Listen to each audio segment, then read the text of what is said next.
The social factor that could be as bad for your health as smoking, new study. Whether you have a great, supportive partner or a best friend who's always there to listen, social relationships play a key role in not just your mental but also physical health. In fact, new research found that poor relationships can be as bad for your risk of conditions like diabetes, stroke, and cancer as smoking. Speaking on ITV's This Morning, Dr. Zoe Williams said, "When we talk about lifestyle medicine, we often talk about 5 of the 6 pillars. We talk about physical activity, nutrition, sleep and stress, and substances, but we often forget to talk about relationships. While all of these things are crucial to consider, relationships can be just as important. Don't take just the doctor's word for it, as new research, published by the British Medical Journal, also backs this claim. The research team found that having poor relationships with partners, family, friends and even work colleagues can be as bad for your health as smoking, alcohol, and obesity. The worse these relationships are in your 40s and 50s, the greater the risk of having several illnesses, including diabetes, high blood pressure, heart disease, stroke, chronic obstructive pulmonary disease, COPD, asthma, osteoporosis, arthritis, cancer, depression and anxiety, later in life."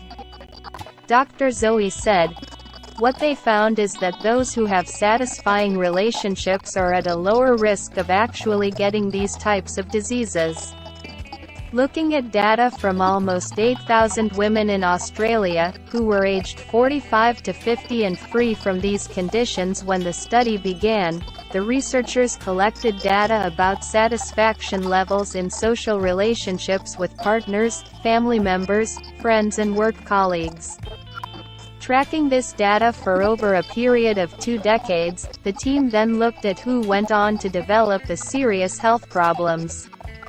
The findings showed that more than half of these women sadly got more than one of the conditions. Worryingly, those who reported the lowest level of satisfaction with their social relationships had double the risk of developing conditions like cancer and diabetes. The study suggested that having poor relationships was comparable to risk factors like obesity, physical inactivity, smoking and alcohol intake. While the research included only Australian women, which means the results might not apply to men or other cultures, the findings have significant implications for health, according to the study. The researchers from the University of Queensland said the results highlight the benefits of starting or maintaining high-quality and diverse social relationships throughout middle to early old age. They continued, "Second, at the community level, interventions focusing on social relationship satisfaction or quality may be particularly efficient in preventing the progression of chronic conditions. Third, at the country and global levels, social connections should be considered a public health priority in chronic disease prevention and intervention."